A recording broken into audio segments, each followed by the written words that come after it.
नमस्कार दोस्तों, Upadhyay learning concept में आपका स्वागत है। आज मैं अर्थमेटिक का पहला चैप्टर लेके चल रहा हूं और चैप्टर है टाइम एंड वर्क। इससे बेसिक कैलकुलेशन की जो सीरीज चल रही है वो एज इट इज चलती रहेगी और अब साथ ही साथ आपको अर्थमेटिक के चैप्टर भी मिलेंगे। धीरे धीरे समय बीत रहा है, इसके साथ साथ आपको एडवांस के चैप्टर भी देखने को मिलेंगे। ठीक है, टाइम एंड वर्क में बिल्कुल बेसिक ऑफलाइन क्लासेस की तरह से पढ़ाऊंगा। जैसे कि मैं बात करता हूं, बिल्कुल पहले कंसेप्ट, देन आफ्टर प्रैक्टिस। आपको यहाँ साइड में क्वेश्चंस दिखाई देंगे और उसके बाद में मैं यहाँ इस साइड में आपको सॉल्यूशन दिखाई देगा। सबसे पहले मैं बात करूँगा कंसेप्ट की। ये बात ध्यान रखें कि आपको अगर लग रहा है स्टार्टिंग में कि ये सारी चीज़ें आती हैं, लेकिन फिर भी वीडियोज़ आप एंड तक देखिए। हो सकता है कि जो चीज़ आपको नहीं आती हो वो आपका कंसेप्ट क्लियर हो जाए। इस बात पे फोकस रखिएगा। बिल्कुल बेसिक से बताऊँगा, हो सकता है वीडियो थोड़ी सी लंबी हो जाए। अभी आप समझिए, देखो टाइम एंड वर्क में क्या होता है, हमारे पास तीन फैक्टर होते हैं। पहला हमारे पास टाइम होता है यानी समय, दूसरा हमारे पास वर्क यानी कार्य, और तीसरा हमारी क्षमता, कार्य करने वाले व्यक्ति की क्षमता। अब यहां पर आप एक बात समझिए कि एक व्यक्ति अगर एक दिन में 10 क्वेश्चन कर रहा है, 10 क्वेश्चंस एक दिन में कर रहा है, अगर मैं ये कहूं कि वो 10 दिन के बाद उसने कितने क्वेश्चन सॉल्व कर लिए होंगे, तो सिंपल सी बात है, पहले दिन 10, दूसरे दिन 10, और इस तरीके से अगर आप करते जाओगे तो 10 दिन के बाद में फिर से 10 10 10 करते हुए आंसर आ जाएगा 100। यानी वो 10 दिन में 100 क्वेश्चन सॉल्व कर चुका होगा। इसका मतलब क्या है कि जो वर्क है, मैं यहां लिख रहा हूं इस फॉर्मूले को और ये लिखा ही रहेगा, टोटल वर्क। ये क्या होगा, ये होगा efficiency into time, efficiency into time. ये आपका जो फॉर्मूला है मैं यहां पे इसे लिख के रखूंगा। एफिशिएंसी को हिंदी में क्षमता और टाइम को हिंदी में समय बोलते हैं, और ये हो जाएगा आपका कुल कार्य। इसके बाद में मैं नेक्स्ट पॉइंट की तरफ आता हूं। एफिशिएंसी यानी क्षमता, मैं इस बार हिंदी में लिख देता हूं क्षमता, और इंग्लिश में मैं एफिशिएंसी को ऐसे डिनोट कर रहा हूं, ये व्युत्क्रमानुपाती होती है टाइम यानी समय के। बात यहां तक क्लियर हुई भाई? अच्छा, इसके बाद में ये दो पॉइंट आपको याद रखने हैं। पहले पॉइंट का एग्जांपल मैंने ये बताया कि एक व्यक्ति एक दिन में 10 कार्य करता है, तो 10 दिन के बाद 100 कार्य बैठ रहा है। वो कैसे बैठ रहा है? मल्टीप्लीकेशन करने के बाद में। दूसरा पॉइंट मैंने बताया कि क्षमता समय के व्युत्क्रमानुपाती होती है। अब इसको भी एग्जाम्पल के माध्यम से समझो, बहुत छोटे छोटे से एग्जाम्पल बता रहा हूं। अच्छा, वही एक व्यक्ति एक दिन में तो 10 क्वेश्चन सॉल्व कर रहा है, ठीक है, उसके पास टोटल क्वेश्चन है 100। अभी जो मैंने यहां जो 100 क्वेश्चंस थे, मैं उन्हीं 100 क्वेश्चंस की बात कर रहा हूं।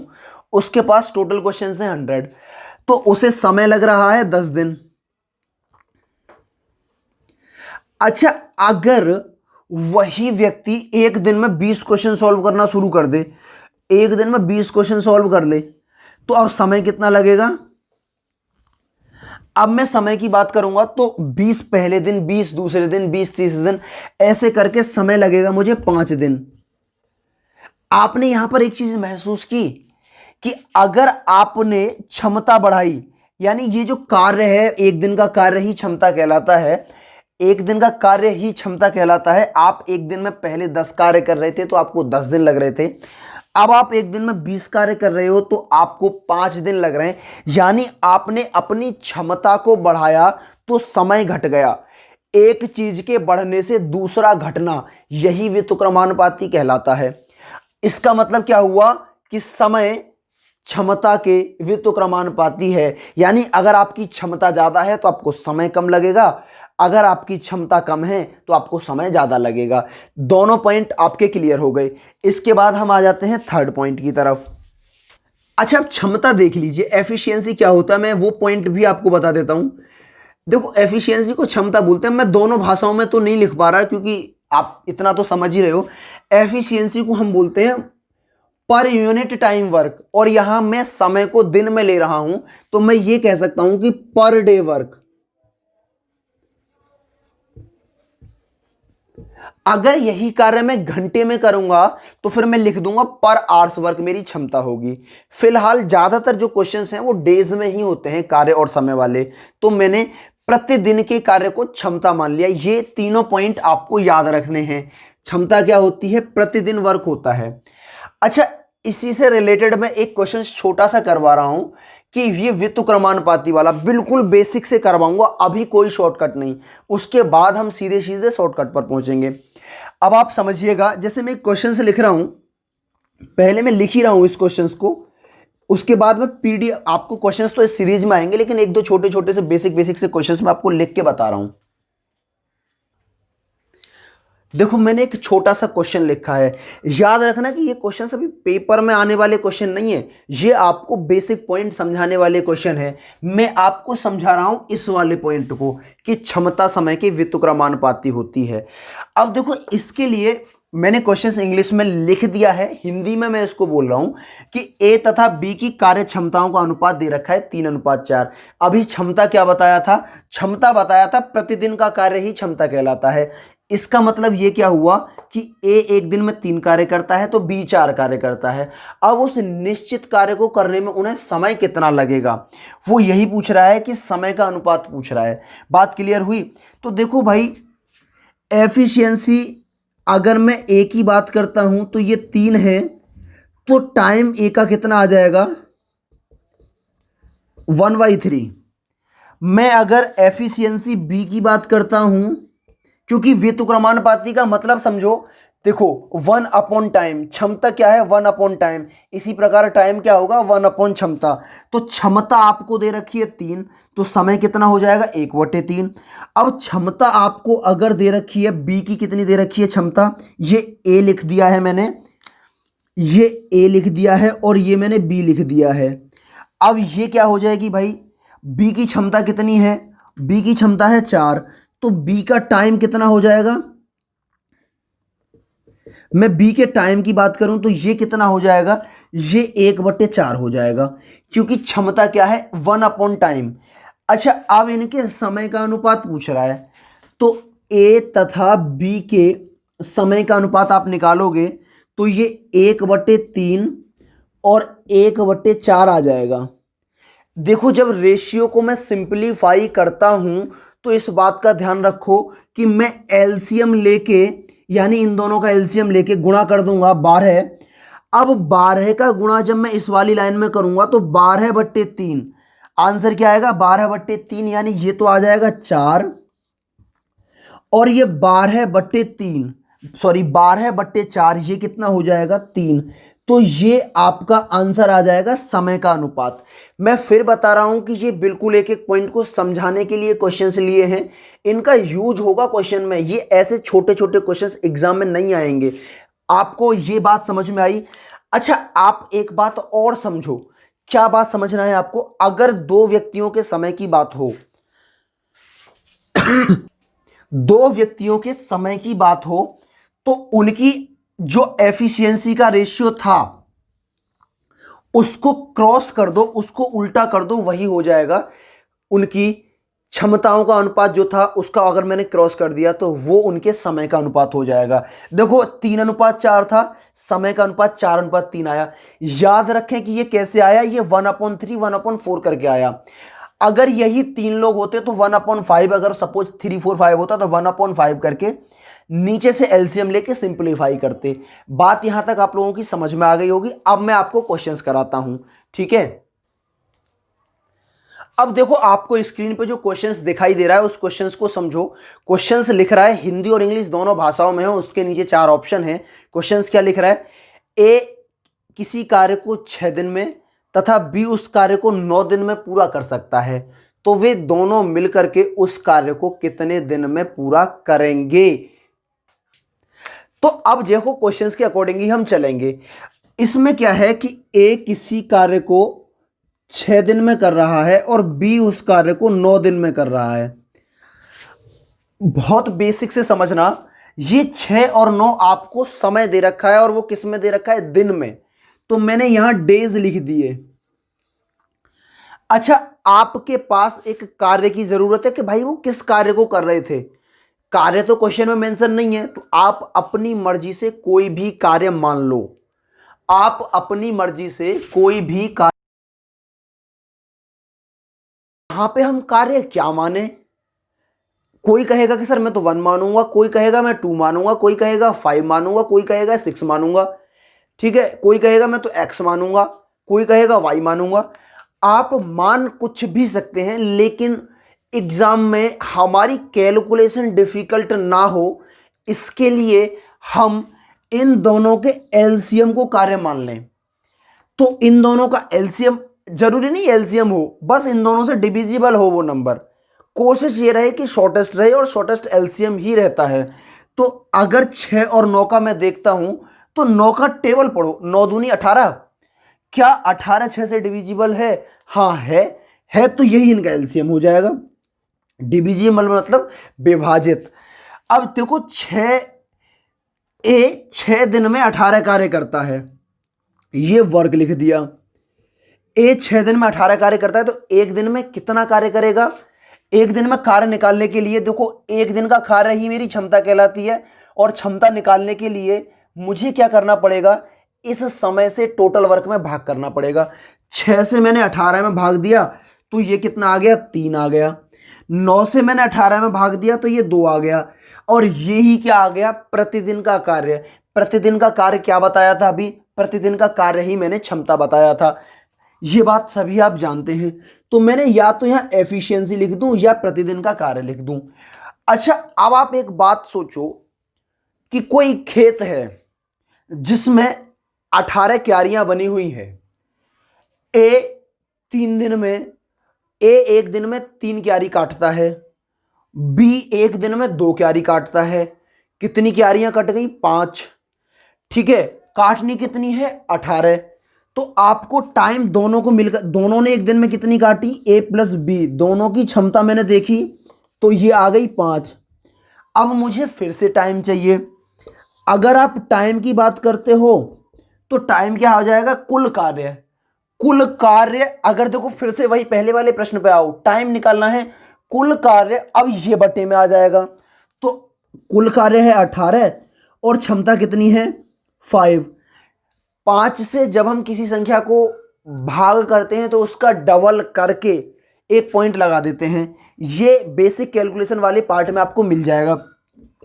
तो 18 का डबल कितना हो गया? 36। एक पॉइंट लगा दिया तो 3.6। ये आपके दिन हो गए। अगर वे दोनों मिलकर के कार्य करते हैं, तो 3.6 दिन में कार्य कंप्लीट हो जाएगा। ये नोट कर लो पहला क्वेश्चन। इसके बाद दूसरा नोट करो। अब देखो आपको स्क्रीन पर दूसरा क्वेश्चन दिख रहा है। दूसरा क्वेश्चन क्या कह रहा है कि ए, बी और सी 24, 6 और 12 दिन क्रमशः इन दिनों में कार्य को समाप्त कर देते हैं। तो मैं देखो साथ ही साथ लिखता चलता हूं। मैंने ए लिखा, बी लिखा और सी लिखा, कोई फर्क नहीं पड़ता कितने भी व्यक्ति हों। अब आपको पता है कि ए कितने दिन में कर रहा है? 24 दिन में, बी 6 दिन में और सी कर रहा है 12 दिन में। बात क्लियर हुई? अब वो क्या कह रहा है कि वो सारे एक साथ मिलकर के उस कार्य को कितने समय में समाप्त कर देंगे। बात यहां तक क्लियर हुई? आप इनका एलसीएम देखो। सबसे पहला कार्य होता है एलसीएम। एलसीएम क्यों लेते हैं? क्योंकि मुझे टोटल वर्क चाहिए। ये मेरे पास डेज आ गए, अब मुझे टोटल वर्क चाहिए, तो भाई मैंने टोटल वर्क तो यहां लिख दिया। 24, 6 और 12। सबसे बड़ी संख्या उठाओ और उसको देखो कि वो किस किस से डिविजिबल है।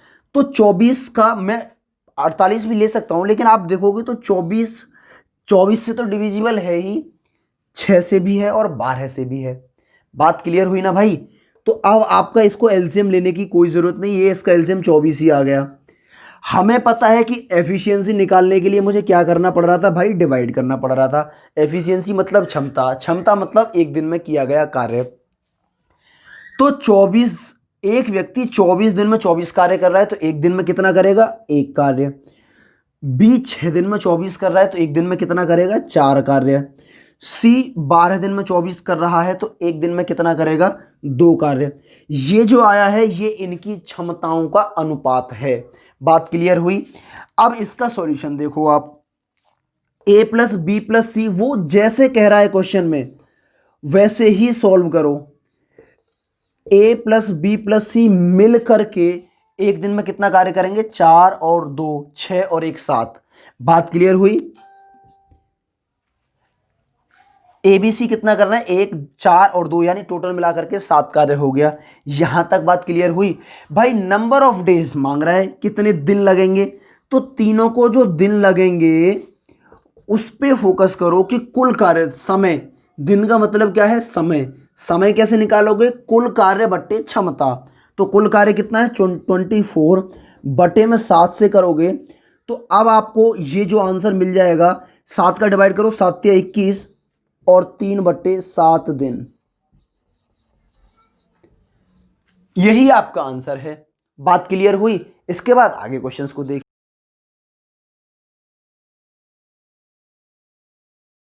सेमी क्वेश्चन है। अब वो क्या कह रहा है कि अब यहां पे भी 3 व्यक्ति हैं, ए है, बी है और सी है। ए 30 दिन में कर रहा है, बी 36 दिन में और सी 45 दिन में किसी कार्य को समाप्त कर रहा है। प्रश्न वही पूछ रहा है कि तीनों मिल करके उस कार्य को कितने दिन में समाप्त करेंगे। तो भाई एक बात सोचो, इनका मुझे चाहिए एलसीएम। अब एलसीएम कैसे लेना है उस बात पे फोकस करो। अब इसका एलसीएम ले लो। तो अब कुछ बच्चे क्या करेंगे कि सर ये तो बड़ी संख्या है, इनका एलसीएम कैसे लें? तो देखो एलसीएम लेने की कोई ज़रूरत नहीं है। आप 45 को उठाओ, इसकी टेबल पढ़ना शुरू करो। अगर आप ये नहीं कर पा रहे हो तो करने का प्रयास करो, क्योंकि जब तक आप इन चीज़ों को नहीं सीखोगे तब तक बात आगे नहीं बढ़ेगी। तो देखो 45 का डबल करो, 45 दूनी 90। तो 90 30 से तो डिविजिबल है लेकिन 36 से नहीं है। अब 45 का डबल कर दिया, इसके बाद अब 45 का 4 टाइम्स करो तो 90 दूनी 180। 180 36 से भी डिविजिबल है, 30 से भी है और 45 से भी है। तो 180 मैंने, ये क्या आ गया? मेरा कुल कार्य आ गया। ये थे डेज, ये हो गया कुल कार्य यानी TW लिख रहा है टोटल वर्क। अब मुझे एफिशिएंसी मुझे यहां लिखनी है। तो देखो 30 से अगर आपने डिवाइड किया 180 को तो ये 6 बार गया। यानी अगर ए 30 दिन में 180 कार्य कर रहा है तो एक दिन में 6 कार्य करेगा। बी 36 दिन में 180 कार्य कर रहा है तो 5 कार्य करेगा। और सी 45 दिन में 180 कार्य कर रहा है तो एक दिन में कितना कार्य करेगा? 4 कार्य करेगा। ठीक है। अब आपको इनकी क्षमता, अब इन तीनों की क्षमताएं क्या हैं? तीनों मिलकर के कर रहे हैं। ए 6 करेगा, बी 5 करेगा और सी 4 करेगा। तो टोटल कार्य कितना हो जाएगा? 15। 6 और 5 11 और 4 15। तो तीनों की मिलाकर के एक दिन की क्षमता आ गई 15। अच्छा अब आपको डेज निकालने हैं। तो भाई सिंपल सी बात है, डेज निकालने के लिए आपको क्या करना होगा? 180 बटे 15 और 15 का अगर आप करते हो तो 15 12 180 होता है। तो ये आ जाएगा 12 डेज। यही आपका आंसर है। इसको नोट कर लो। एक और क्वेश्चन आपके सामने ये रहा। अब देखो क्वेश्चंस दिख रहा है आपको कि ए किसी काम को 30 दिन में कर रहा है, बी 36 दिन में कर रहा है और सी 45 दिन में कर रहा है। तो उस डेटा को लिख लो। ए कितने दिन में कर रहा है? 30 दिन में। बी कितने दिन में? 36 दिन में। और सी कितने दिन में कर रहा है? 45 डेज में आपका काम कंप्लीट हो रहा है सी। अब इसके बाद में आगे क्वेश्चंस कह रहा है कि ए और बी ने काम करना शुरू किया लेकिन 9 दिन के बाद ए की जगह सी आ गया।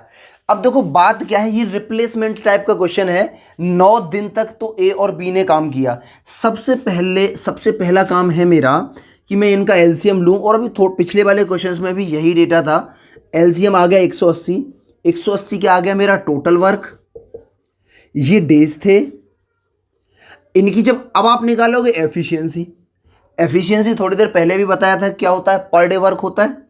अब आप अगर इसका डिवाइड करोगे तो 6 आ जाएगा, 36 से करोगे तो 5 आ जाएगा और 45 से करोगे तो 4 आ जाएगा। देखो क्वेश्चंस जैसे कह रहा है ना वैसे आपको ध्यान देना है। क्वेश्चंस कह रहा है कि 9 दिन तक ए और बी ने मिलकर के काम किया। अच्छा आप एक बात बताओ कि ए और बी की क्षमता कितनी है? टोटल मिलाकर के 11 है ना।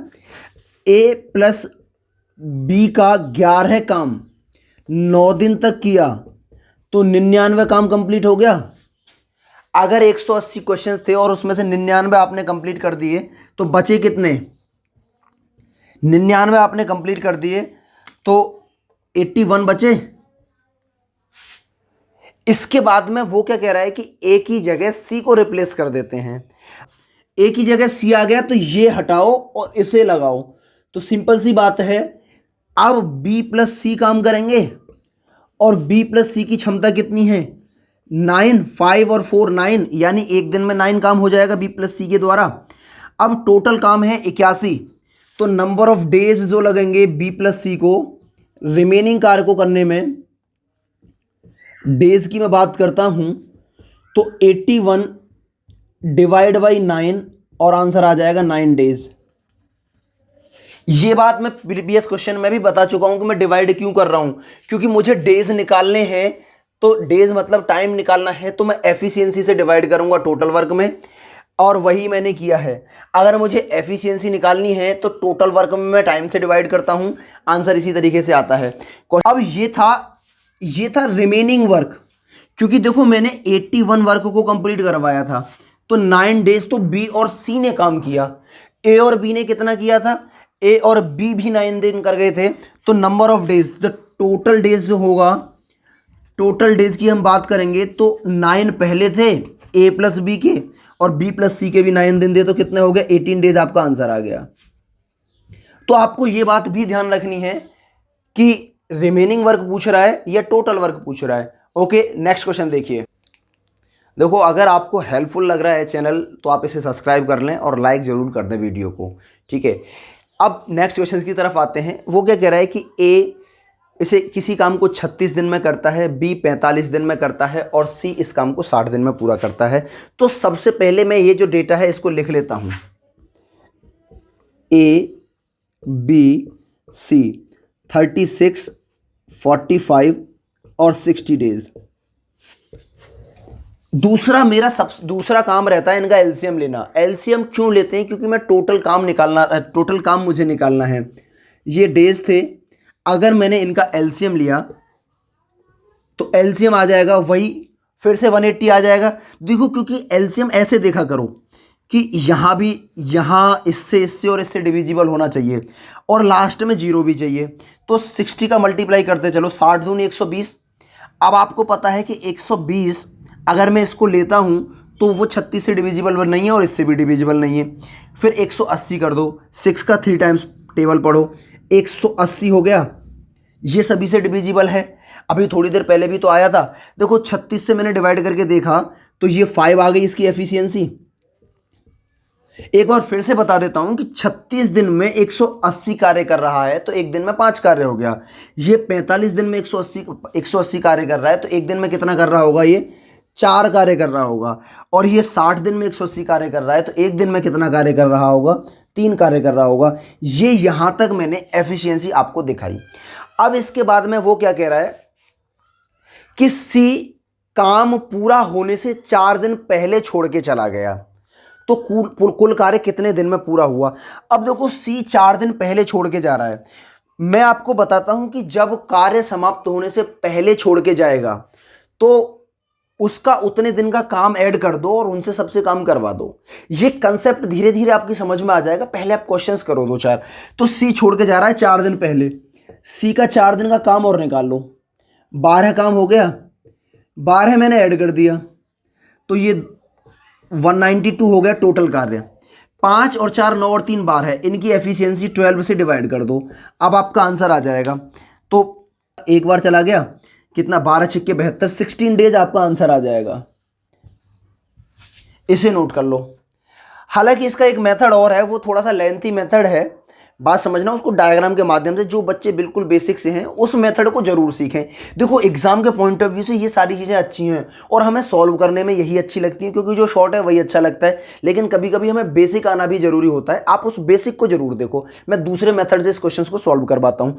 अब देखो, इसको पहले नोट कर लो, इसके बाद में अब देखो सेकंड मेथड क्या है, वो थोड़ा सा बेसिक है। अब बेसिक में हमें एक बात को समझना है, ये तो हमें जितना काम किया है उतना करना ही है। आपको मैं इसको एक डायग्राम के माध्यम से समझाना चाहता हूं। डायग्राम बनाऊंगा एक छोटा सा, मैं एक लाइन के माध्यम से आप इसको समझाऊंगा। मैं ड्रॉ कर रहा हूं लाइन के माध्यम से। सपोज देखो ये यहां से यहां तक कंप्लीट कार्य है जो हमें करना है, ये कार्य कंप्लीट करना है, यहां से शुरू होगा कार्य और यहां तक कंप्लीट करना है। अब इसको क्या है, दो पार्ट में स्प्लिट करो, क्योंकि मुझे दो पार्ट की जरूरत पड़ रही है। ये दो बार चेंजेज हुए कार्य करने के दौरान। एक चेंजेस क्या था, सबसे पहले पार्ट में ए और बी प्लस सी तीनों ने मिलकर के कार्य शुरू किया था। दूसरे पार्ट में क्या था, सी 4 दिन पहले कार्य छोड़ के चला गया। जब सी चला गया तो कार्य किसने किया होगा, बी प्लस ए ने। तो ए प्लस बी ने कार्य कितने दिन किया होगा, 4 दिन, क्योंकि सी 4 दिन पहले छोड़ के गया था। तो 4 दिन आपने ये लगा दिए। बात क्लियर हुई। अब इसके बाद में आप देखिए कि ए और बी मिलकर के 9 कार्य कर रहे हैं, 9 कार्य कर रहे हैं और 4 दिन तक कार्य करेंगे तो 36 कार्य कंप्लीट हो जाएगा।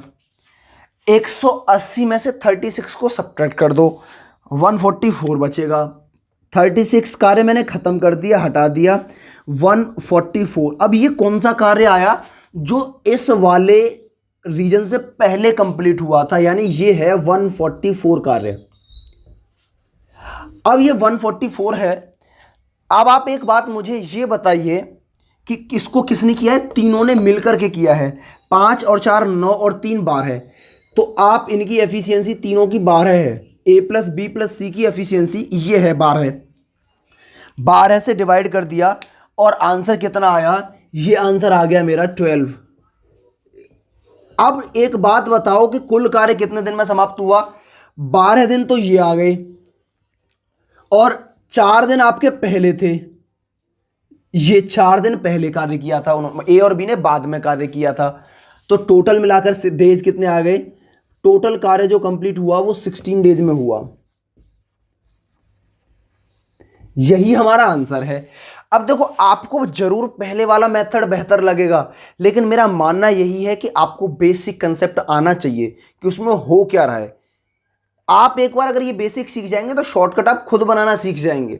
इसी वजह से पहले मैंने आपको शॉर्टकट बताया था, फिर ये बेसिक बताया। अब इसके बाद में नेक्स्ट क्वेश्चन देखते हैं। नेक्स्ट क्वेश्चन देखिए। अब वो क्वेश्चन क्या कह रहा है कि अभी देखो नेक्स्ट क्वेश्चन कह रहा है कि ए बी और सी फिर से 3 पर्सन है। ए 60 दिन में, बी 72 दिन में और सी 90 दिन में किसी कार्य को पूरा कर सकता है। बात क्लियर हुई। इसके बाद में आप इसको देखोगे तो ये है डेज। सबसे पहले आपका काम रहेगा कि इनका एलसीएम ले लो।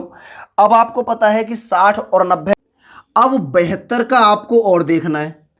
तो आप इतना जानते हैं कि 72 पंजे 360 होता है, 72 का 5 बार मल्टीप्लाई करते हैं तो 360 होता है।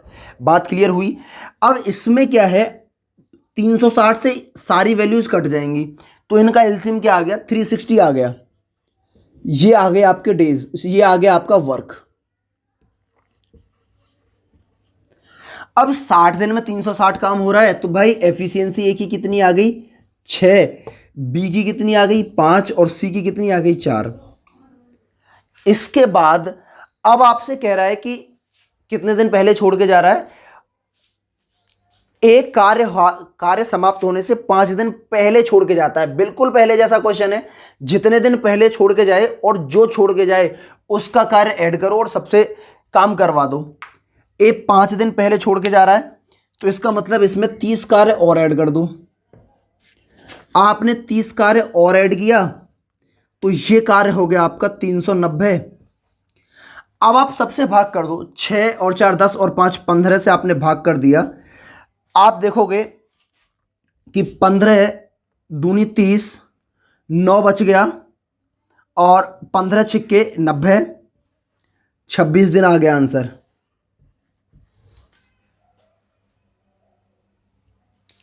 अब देखो ये जब आपका आंसर आ गया 26 दिन, इसको मैं फिर से बेसिक से बताता हूं, जैसे मैंने पहले बताया था उसको फिर से देखो। आप दोनों तीनों तरीके से, जब 2 तरीके से देखोगे, ये शॉर्ट हो गया, एक बेसिक से देखोगे तो आपकी सारी चीजें क्लियर हो जाएंगी। हालांकि वो बहुत ज्यादा बेसिक नहीं है, वो भी शॉर्ट मेथड ही है, बट ये ज्यादा शॉर्ट है। पेपर में जो शॉर्ट हो उससे करो, लेकिन समझने के लिए ये घर पे प्रैक्टिस जरूर करो इस तरीके से। अब आप इसको देखिए, मैं यहां पर ही डायग्राम बना देता हूं। इस डायग्राम में आप देखोगे कि सबसे पहले तो एबीसी ने काम किया है, जैसा क्वेश्चन कह रहा है वैसा समझ लो, यहां से यहां तक कार्य समाप्त करना है। पहले एबीसी कार्य करने आए, लेकिन ए कार्य छोड़ के चला गया। जब ए छोड़ के चला गया तो कार्य किसने किया होगा? बी प्लस सी ने। अब मुझे एक बात बताओ कि बी प्लस सी ने कितने दिन कार्य किया होगा? सिंपल सी बात है, जितने दिन पहले ए छोड़ के चला गया यानी 5 दिन पहले, तो इन्होंने 5 दिन कार्य किया। और बी और सी की क्षमता कितनी है? बी और सी की क्षमता है 9, 5 और 4 9, तो ये कितना हो गया? 45 कार्य हो गया। बात समझ में आई? 45 कार्य यहां से सेपरेट कर दो दूसरे मेथड में, ये तो हटा ही दो, पहले मेथड वाला तरीका तो सब कुछ ये। अब आप इसको देखोगे, 45 कार्य को मैंने सेपरेट कर दिया, किया तो 315 बचा। अब इस 315 कार्य को इससे पहले समाप्त किया गया था, छोड़ने से पहले। इसका मतलब क्या है? ये 315 कार्य किसने किया होगा? ए प्लस बी प्लस सी ने। तो ये ए प्लस बी प्लस सी की एफिशिएंसी कितनी है? 15। अब आप इसको देखोगे तो आंसर क्या आएगा आपका? 15 दूनी 30 और 21 दिन आ जाएगा। ये 21 दिन ए प्लस बी प्लस सी मिलकर के कार्य किए थे, में से ए छोड़ के चला गया तो बी और सी ने किया। तो डेज, जो टोटल डेज आए, टोटल डेज आ गए 21 और 5 26 दिन। अब मैं उम्मीद करता हूं कि ये बेसिक सी बातें आपको समझ में आ गई होंगी। ठीक है, नोट कर लो। नेक्स्ट क्वेश्चन की तरफ देखिए। यहां पे भी 3 लोग हैं, ए, बी और सी। 80, 96 और 120। अब आपको पता है ये दिन दे रखे हैं, दूसरा काम आपका टोटल वर्क निकालना ही है। टोटल वर्क में निकालता हूं तो इनका एलसीएम लेना पड़ेगा। हाँ, ये देखो, ये थोड़ा सा अच्छा एलसीएम बन गया। इसमें क्या है? 12 और 10 है। 12 इसमें भी है और 8 इसमें भी है और इसमें भी 10 है। तो ये 480 आपका सही बन जाएगा, 480। अब देखो, 80 से आपने काटा, क्योंकि वो संख्या 16 से भी डिविजिबल होनी चाहिए। 80 से आपने डिवाइड किया तो आपका आंसर आया 6, और 96 से किया तो 5, और 120 से किया तो 4। ये इनकी एफिशिएंसी आ गई। एफिशिएंसी मैं फिर बता रहा हूं, प्रतिदिन का कार्य, क्योंकि कार्य दिन की हो रहा है तो ये प्रतिदिन का कार्य हो गया। अब इसके बाद में वो क्या कह रहा है कि बी प्लस सी दोनों 5 दिन पहले छोड़ के जा रहे हैं। दोनों छोड़ के जा रहे हैं तो दोनों के कार्य को 5 दिन का कार्य लो और ऐड कर दो और तीनों से भाग कर दो, आपका आंसर आ जाएगा। अब देखो, बी और सी का कार्य मिलकर के कितना बैठ रहा है? 9। 5 दिन पहले छोड़ के जा रहे हैं तो ये कितना आ गया? 45। आप इसमें 45 वर्क और ऐड करोगे तो आपको मिलेगा कि ये 5, 8 और 4 12 का 2, 525 कार्य हो गया। अब आपको 6 और 4 10 और 5 15 से भाग कर दो। 15 45, 7 आ गया, और 15 पंजे 75, तो 35 दिन आपका आंसर आ गया। मैं उम्मीद करता हूं कि बेसिक से तो आपको समझने की इसकी ज़रूरत नहीं होगी, लेकिन अगर आप फिर भी चाहते हो तो मैं बता देता हूं। इसे नोट कर लो फटाफट, मैं बता देता हूं। दूसरा मेथड देखो, ये सारा काम तो करना ही है। अब दूसरे मेथड में आप डायग्राम बना लो। डायग्राम में ये एक लाइन मैंने इस वजह से खींचता हूं कि एक बार चेंजेस हो रहा है। अगर पहले बी छोड़ के जा रहा है फिर सी छोड़ के जा रहा है, तो जितनी बार चेंजेस आएंगे उतने सेक्शन आप बना लो। आपको यहां से यहां तक कार्य करना है, और आप पहले, आपको पता है कि पहले ए बी सी तीनों मिलकर के कार्य कर रहे थे, यानी इतना कार्य ए बी सी ने किया है। इसके बाद वाला कार्य जो बच गया है व्यक्ति, कौन बचा है? ए बचा है। बी और सी दोनों छोड़ के चले गए तो ए बचा है। कितने दिन पहले? 5 दिन पहले। ए की क्षमता कितनी है? 6। ए ने अकेले ने बाद में कार्य 30 समाप्त किया होगा। कितना बचा? 450 कार्य ए प्लस बी प्लस सी ने मिलकर के किया, जिनका कितना है? 15। अब आपको देखो यहां पे कितनी आपने डिवाइड किया तो कितना आ गया? 30। 5 दिन ही हो गए, 35 डेज। अच्छा, अभी कुछ बच्चे कंफ्यूज हो रहे होंगे कि सर ए क्यों लिया, पहले तो आप दो ले रहे थे भाई। इस बार दो व्यक्ति छोड़ के चले गए, बी और सी। तो बी और सी छोड़ जाने के बाद कार्य किसने किया होगा, ए ने किया होगा। ए ने किया होगा तो ए ले लिया। कितने दिन किया, 5 दिन किया, 5 दिन ले लिया। अब ए की क्षमता क्या थी, 6, तो ए ने उन दोनों के छोड़ जाने के बाद 30 कार्य किया था, तो वो 30 हटा दिया, 450 कार्य बचा, यानी 450। अब ये कार्य तीनों ने किया था, तीनों ने किया था, तो ये कार्य 30 दिन में कंप्लीट हो गया, क्योंकि तीनों की एफिशिएंसी 15 थी। 30 दिन यहां हो गए, 5 दिन ए ने अकेले ने किया, टोटल मिला के 35 दिन में कार्य समाप्त हुआ। यही मेरा आंसर है, नोट कर लो इसे आप। तो क्लास आज के लिए हम इतना ही रखते हैं। ये क्वेश्चंस आपके अभी देखो, ये जैसे मैंने एक साथ में एक सीक्वेंस में क्वेश्चंस कराए हैं ना, एक सारे ही बहुत सारे कराए, मैं ऐसे ही बहुत सारे क्वेश्चंस कराऊंगा। और अब मेरी क्लासेस थोड़ी लंबी होंगी, एक डेढ़ घंटे की, 2 घंटे तक क्लास जाएंगी। आज मैं यहीं विराम करता हूं।